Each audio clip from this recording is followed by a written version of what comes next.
Walking Home by Eric Walters, Chapter 11.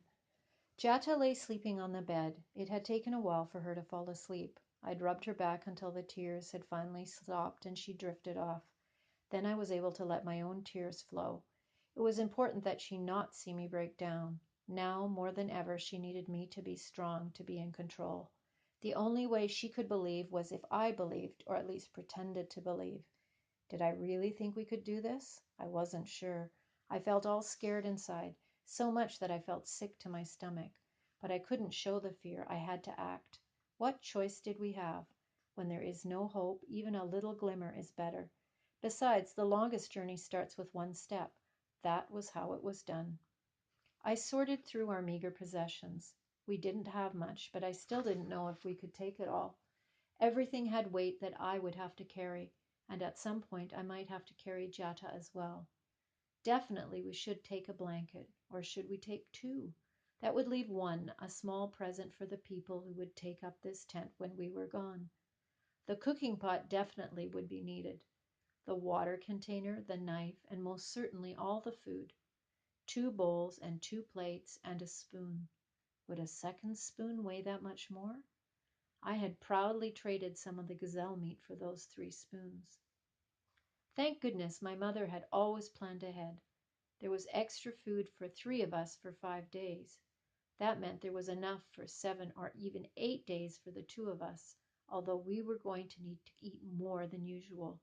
We weren't going to be sitting around doing nothing. There was a gentle rapping on the flap of the tent, and a rush of panic overcame me. Had they come early to get Jata? Was I foolish to have waited for morning? Muchoki, are you there? I recognized the voice. It was the sergeant. Had they sent him to get Jata? I stayed perfectly still. If I didn't respond, maybe he would go away. But the flap of the tent opened and he poked in his head. I needed to come to express my condolences, he said. Thank you, sir. Your mother was a good woman. I'm sad for your loss.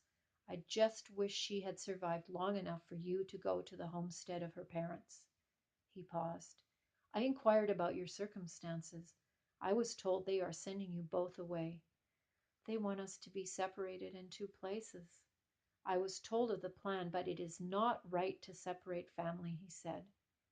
Do you think that perhaps you could ask that they reconsider their plan? I nodded. I could ask, but my words would fall on deaf ears. I am merely a sergeant. Besides, the chairman looks at me and sees not a soldier, but a Kalenjin, and he is Kikuyu.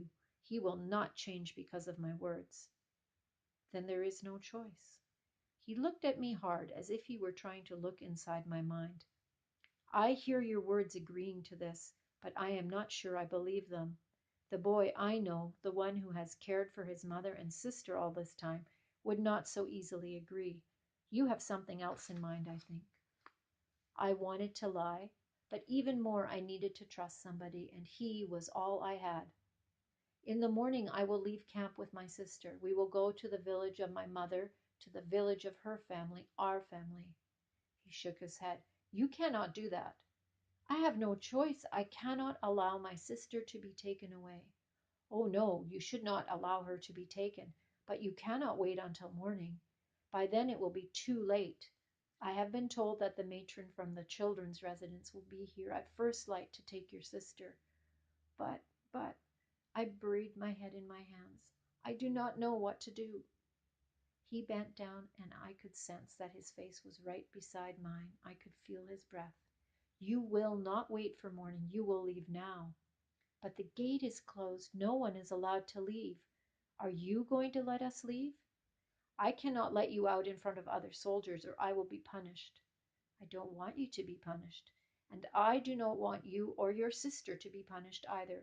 You will not leave through the gate. You will leave through the back. There is a spot where you can squeeze under the fence. Under? But how can I find that spot? You will find it because I will be there to show you. He got up. You must gather your things and then go to the back of the camp.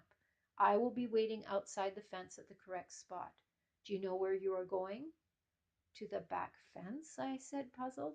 I mean after you leave the camp. Do you know the way to travel? to Nairobi, then to Machakos, and finally to Kikima. That is far, but it can be done, he said. You must be strong and you must be brave. I didn't feel either strong or brave, but what choice did I have? You need to move quietly in the camp. You cannot be discovered as you leave, or they will stop you. I suddenly felt a rush of emotion swelling up inside me. Fear, uncertainty, and strangest of all, hope. I wasn't going to let anybody stop me. I would do whatever needed to be done. Maybe I was stronger and braver than I thought.